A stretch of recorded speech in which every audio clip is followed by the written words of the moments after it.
Microcosmos. Què tal, persones? Benvingudes a l'espai per a la música dels nostres temps. Benvinguts i benvingudes a Microcosmos. Des de la UPV Ràdio, la 102.5 de la FM, si ens escolteu des de València Capital, i des de qualsevol espai del planeta, si ens escolteu a iVoox, a Spotify, a YouTube, a totes les plataformes estes on teniu este programa i molts més, no? Tots els programes disponibles. Podeu seguir l'actualitat de Microcosmos a la seva pàgina web, a microcosmos047.com, on teniu notícies, actualitat, ressenyes, opinió, de tot. És un portal increïble. I, com sempre, també a les xarxes socials, a Facebook, a X, a Instagram, @microcosmos047. Què tal, Álvaro? Benvingut. Molt bé, amb moltes ganes. Moltes ganes d'este programa. Borja, benvingut de nou. Què tal? Gràcies, com esteu? Molt bé. Comencem el 2024 amb un programa molt especial, però necessitem trobar un punt de partida. No, Borja? El punt el tenim a la nostra terra, ja que Espanya, per a Nono, té una gran importància en la seva música, com ara parlarem. Nono, el gran Luigi Nono, dedicat... Avui és el... No anem a dir convidat, perquè tant de bo el tinguérem així, però és com l'estrella que ens va il·luminar durant tot el programa d'avui, no, Álvaro? Sí, avui és un especial de Luigi Nono. Efectivament. I si ens fixem en els títols de les seues obres, podem observar que molts estan escrits en castellà. I el punt de partida per a escriure part de la seva música és la literatura espanyola. Podries ficar algun exemple? Molt fàcil. La primera peça que anem a escoltar s'anomena Epitafio per Federico García Lorca. Ja està prou clar que el text que utilitzarà Luigi Nono serà de Lorca. És de Lorca, evidentment, però en el segon moviment utilitza un text de Pablo Neruda. I el títol el va escollir per a despistar, entenc, no? Independentment d'això, anem a escoltar un fragment del primer moviment, Tarde.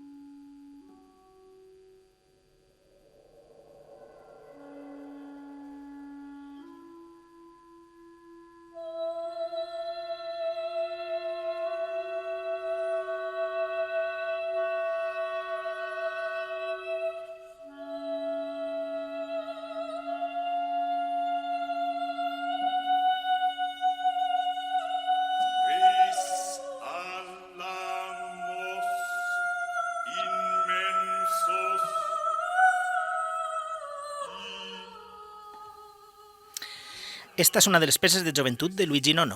I no sols això, aquest és l'inici d'un camí on molts compositors es sumaran a aquesta tendència d'escriure sobre aquest fest. Cal destacar que Luigi Nono va escriure Tre epitafi per Federico García Lorca entre 1951 i 1953, quan encara no arribava als 30 anys d'edat.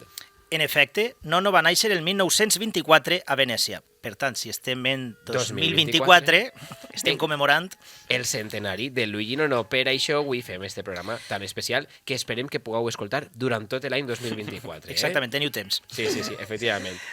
Com vos comentava, va néixer a Venècia en una família d'artistes.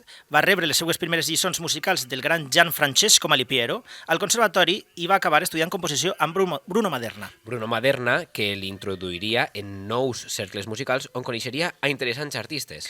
Efectivament, Maderna li va presentar al director d'orquestra Hermann Scherchen, del que parlarem més endavant. Sí, perquè just en 1953 ocorre altre fet important en la vida de Luigi Nono.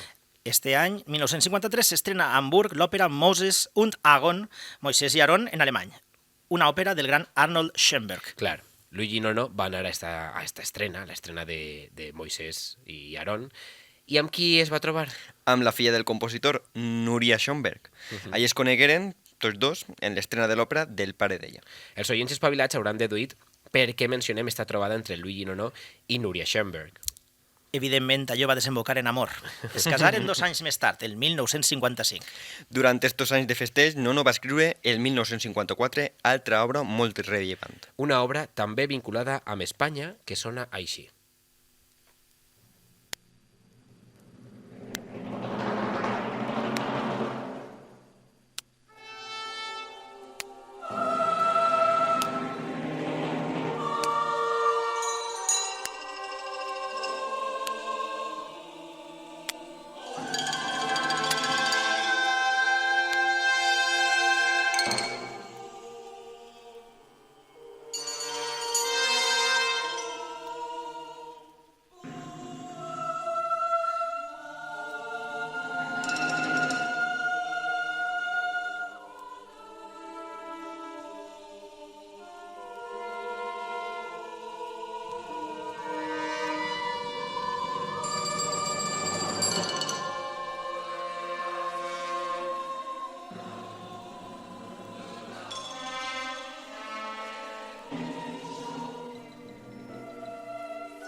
Acabem d'escoltar, estem escoltant La Victòria de Guernica. Què vos sembla?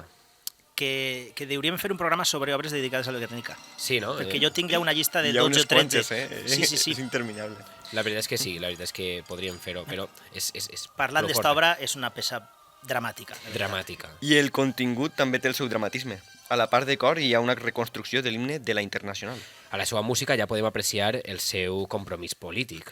Sí, Luigi Nono va formar part de la resistència italiana que va lluitar contra l'ocupació nazi a Itàlia entre 1943 i 1945. L'any 1952 es va afiliar al Partit Comunista d'Itàlia, mostrant el seu ferm compromís polític i no només en l'activitat artística. Clar, evidentment, del compositor italià queden les seues obres com a gran testimoni del seu pensament i dels seus plantejaments polítics. Així, l'obra La Victòria de Guernica parla, com no podria ser d'altra manera, de l'atroç bombardeig nazi sobre la població basca de Guernica durant la Guerra Civil Espanyola. I, de fet, la següent de les peces de Nono és de les més representatives. Ja ha aparegut a un programa de Microcosmos. No recordo ni la temporada ni el programa, però hem parlat d'ella. Es tracta de Il canto sospeso. Una peça on el text de les parts del cor són fragments de cartes de despedida de soldats capturats a la Segona Guerra Mundial.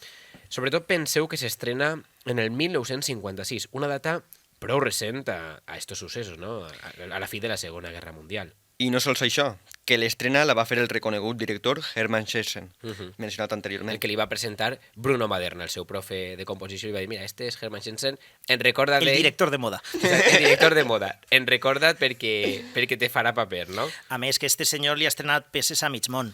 Un director compromès amb la música de nova creació. I este compromís el trobem a la música de Luigi Nono, com a un compositor que reflexiona sobre missatges socials. Escoltem precisament esta gran obra Il canto sospeso.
Nono, a més de ser un activista musical, també es caracteritza pel seu domini de l'electrònica.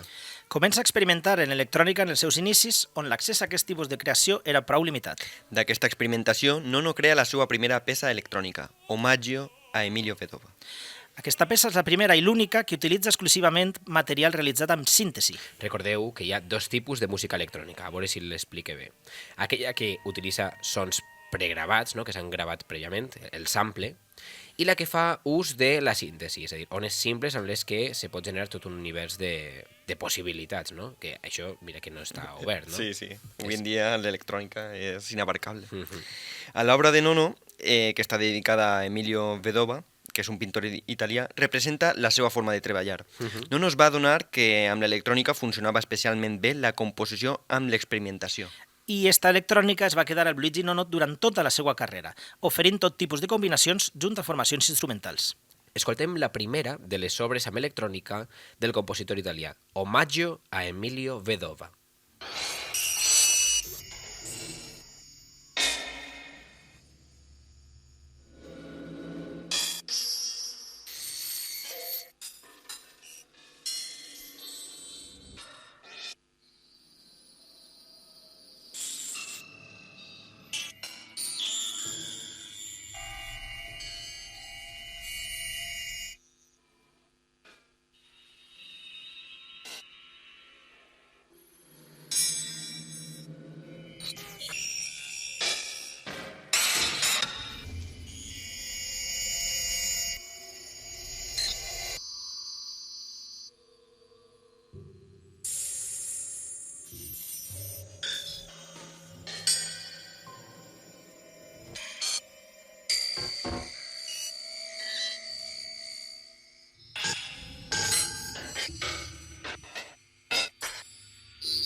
estem escoltant Omaggio a Emilio Vedova, que se tradueix com homenatge, no?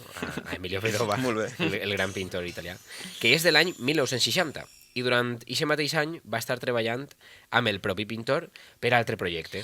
El projecte del que parles és Intoleranza 1960. Ole, Has vist que ole, 4 anys ole. estudiant en Itàlia. Ah, Això sí que és de veres. Ja nivell. Sí. Pa una volta que sí que és de veres. Que la traducció seria 1960. Molt. Ja, intolerància, clar. Intolerància 1960. Una obra escènica de gran volum. Involucra molts recursos per dur-la a terme i una escenografia potent.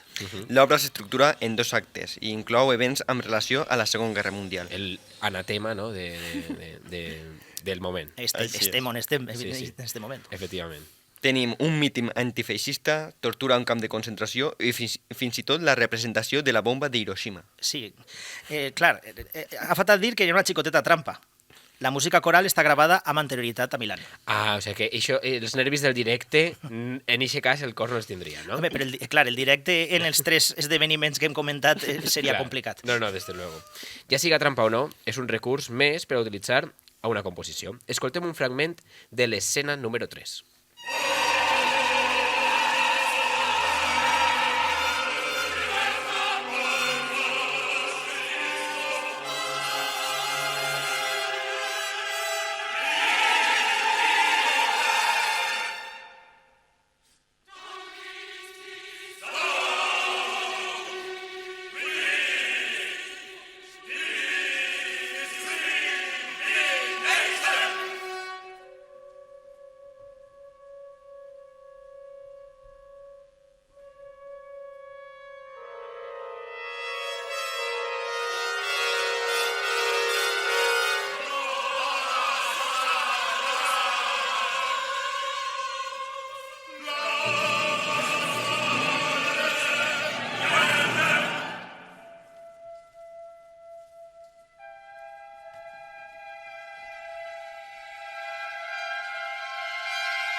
Bé, què vos pareix este fragment, Álvaro? Genial, un fragment amb molta energia. No, energia, desde luego, no? A mi em pareix música colpidora, però no sé si tot el món el tolerarà igualment.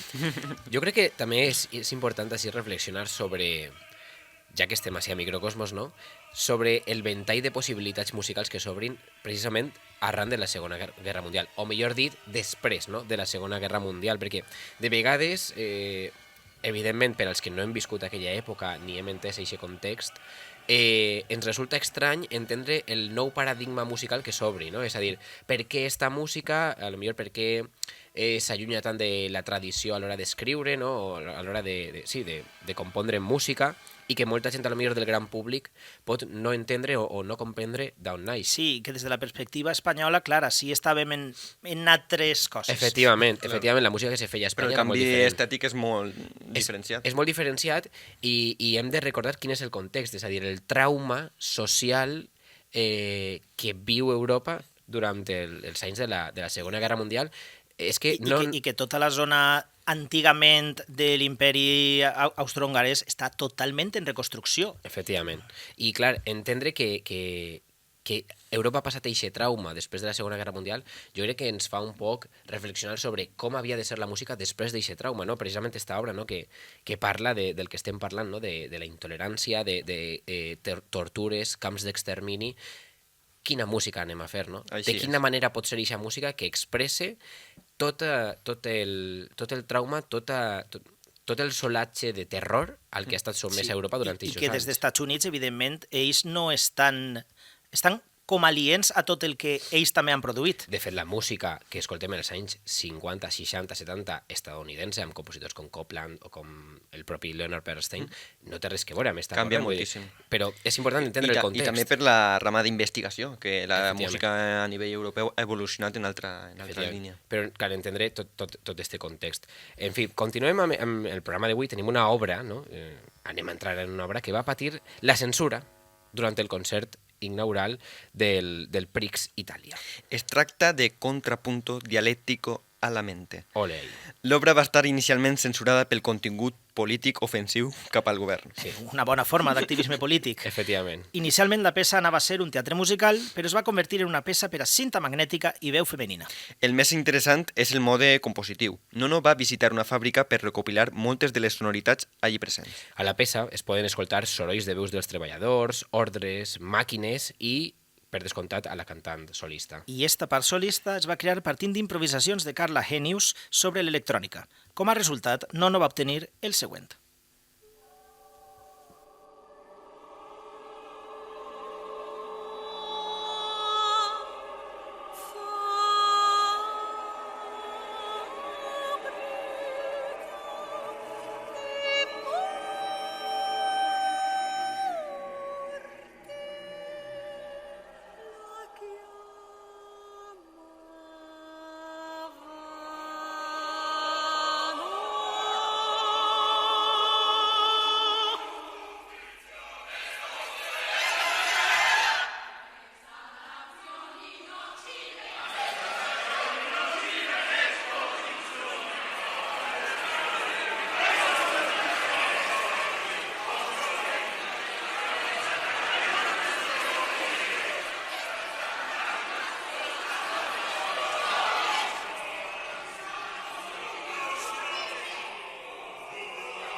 Bé, podem escoltar ahir les veus, no, dels treballadors.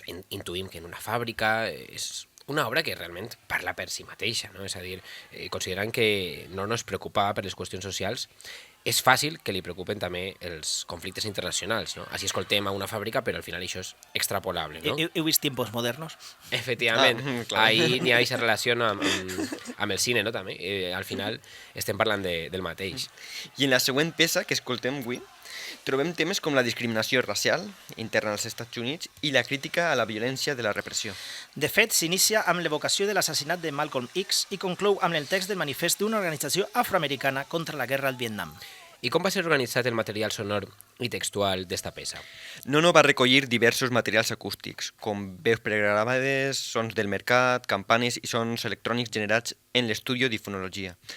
L'organització del material textural implica una varietat de tècniques, des de fragments de poesia fins a jocs fonemàtics i de formació sarcàstica de paraules clau. Clar, al final el que estem veient per a lo millor l'oient que a lo millor està un poc despistat amb la música de Luigi Nono, el que veiem és que ell té una concepció diferent de la manera de compondre, no? De dir, bueno, jo a través de la composició potser no necessito ni un paper pautat o uns pentagrames, sinó que vaig agarrar els sons que trobé a un mercat, els sons que puc trobar a una fàbrica, els vaig adjuntar, i el meu discurs musical o el meu discurs en esta peça, en esta obra, al final té més un missatge polític que a lo millor una ferramenta d'entreteniment. Sí, perquè els paràmetres que més prioritat tenen per part del compositor no són els habituals fins a este punt de la història. Canvia moltíssim, i més en l'inici de l'electrònica. Efectivament. Ho canvia tot. Ahir vegem aquest ventall tan ample de l'escriptora.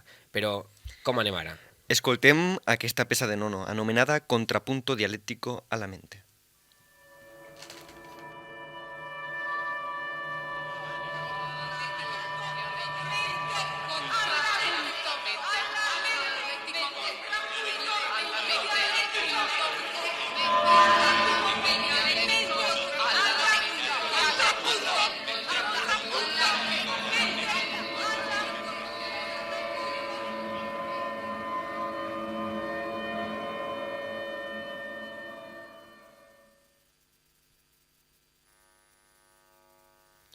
El procediment creatiu és semblant en l'obra de Luigi Nono, però també em sembla a mi curiós les sonoritats i les textures que és capaç d'aconseguir, no? Estem ara escoltant de fons aquestes sonoritats, no? que va traient.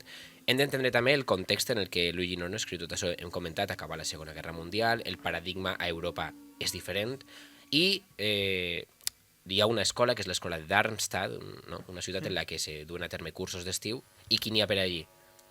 Trobem a Stockhausen, trobem a Boulez, Berna... Efectivament, un grup de compositors que precisament se distingeixen per trobar nous llenguatges. I els cursos encara es realitzen. Encara, qui vulgui apuntar-se no ens paguen per fer publicitat, però matrícula abierta, ¿no?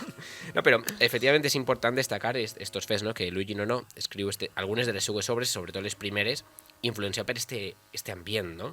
És interessant. I sobretot és interessant veure les textures que és capaç d'aconseguir amb l'ajuda de l'electrònica. Sí, evidentment, esta fusió amb les veus, a més, com hem escoltat, una veu com a solista i després està sincronitzat amb un cor en viu. Esta obra, què és el que presenta amb el cor i l'electrònica? És de l'any 1970 i parla un poc de política. Bé, com totes les que estem escoltant. Tu agafes política i electrònica i què apareix? Luigi Nono, efectivament. Aquesta peça està dedicada al Che Guevara, entre altres. I no sols això, dins del contingut de la peça es narra la desaparició aèria del guerriller Camilo Cienfuegos. I per tal de comprendre millor tota l'explicació, escoltem un fragment de la peça Y entonces comprendió, de Luigi Nono.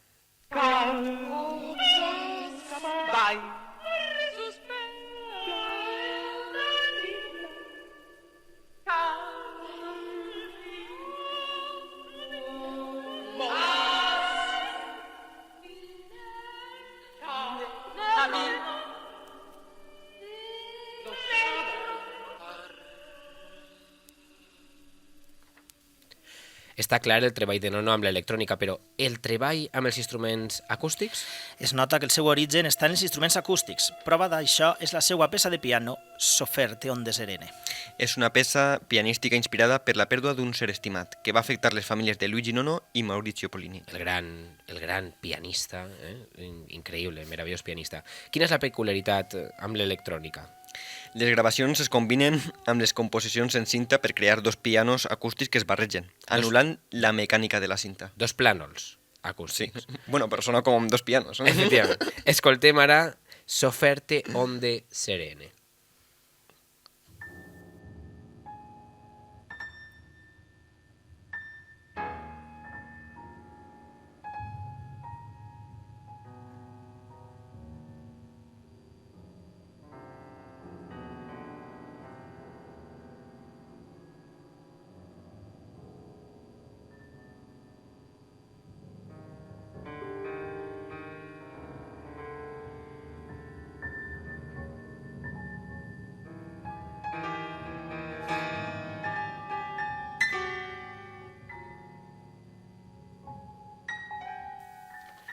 El que està sonant no és una sonata de Beethoven, ho dic per als oients més despistats, no? I la següent peça tampoc va ser un quartet de Haydn. No. Però és el quartet de Luigi Nono anomenat Fragmente Stille an Diotima. I quina és la peculiaritat d'este quartet? El quartet destaca pel concepte de temps en nono. És completament diferent de qualsevol experiència musical prèvia. L'ús de notes sostenudes i pauses és essencial. Aquesta nova sensibilitat implica deixar passar el temps i arribar a una pau estesa en una obra inicialment inquieta. El canvi és substancial, ja que a aquest podcast hem escoltat peces molt enèrgiques, l'inici de Nono. Anem a escoltar ara un fragment d'eixe quartet de Luigi Nono.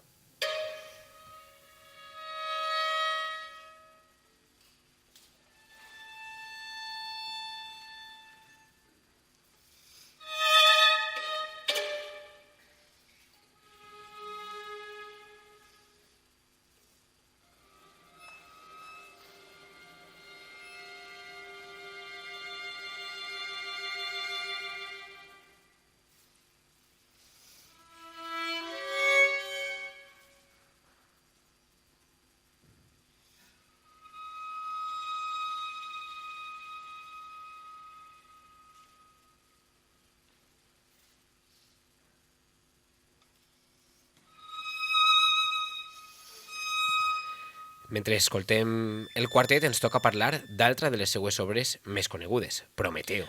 Aquesta és l'última obra escènica de Luigi Nono. Difícil de catalogar, més que una obra és un espectacle sensorial.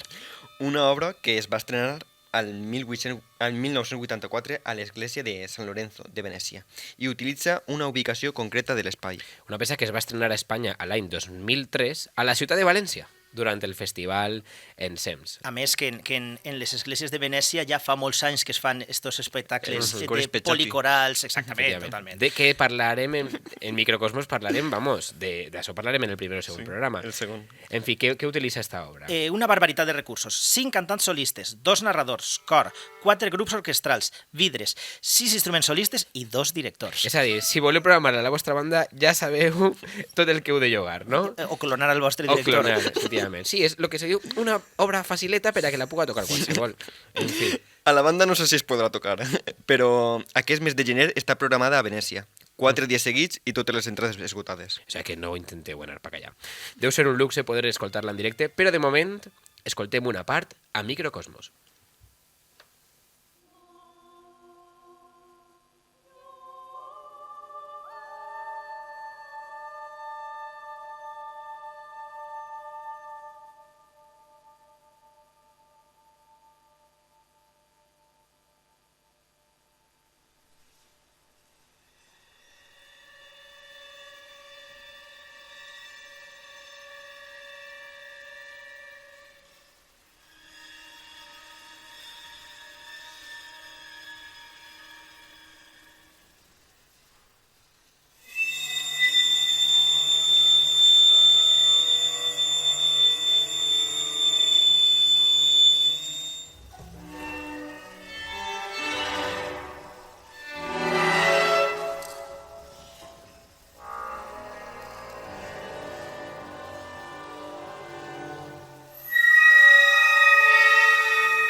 Bé, esta és Prometeo, una de les grans obres de Luigi Nono, grans en tots els sentits, perquè requereix una barbaritat de recursos. Econòmics. Sí, sobretot econòmics, al final en diners tot s'ho trau. És hora d'anar tancat el podcast d'avui, però hem de recordar una obra important. Al segon programa de Microcosmos finalitzarem el recorregut de la música espacial amb la música, precisament, de Luigi Nono. A aquell programa parlarem de les obres que juguen amb l'espai, com és el cas de No hay caminos, hay que caminar. Avui no acabarem amb aquesta obra. Finalitzarem amb l'última obra escrita per Luigi Nono titulada Hay que caminar. És una meravella d'obra, una meravella de títol i una meravella per a poder acomiadar este programa especial, el primer del 2024, dedicat al centenari del naixement del gran compositor italià Luigi Nono. Esta obra per a 2 violins és l'última aportació d'un autor que ha revolucionat l'experiència auditiva i el poder del significat de la seva música. Política i experimentació es fusionen en una figura imprescindible per a comprendre el segle XX. Gràcies, Álvaro, per este recorregut sobre Luigi Nono. Tot un plaer. Gràcies, Borja, per acompanyar-nos també en este viatge. Gràcies a vosaltres. I a vosaltres, gràcies per escoltar-nos, per seguir-nos a les xarxes socials, a Twitter, a Instagram, a Facebook, X @microcosmos 047, a la nostra web, microcosmos047.com, a Spotify, iVoox, YouTube ens podeu escoltar, i com no, a la UPV Ràdio, 102.5 de la FM, i a radio.upv.es. Gràcies a Sari Zorio per aguantar-nos cada programa, que és un plaer. Que és complicat. Que és complicat, és un plaer tindre a l'altre costat de la peixera. I a vosaltres, gràcies, salut i bona música. Escoltem No hay camino... No, perdó, Hay que caminar.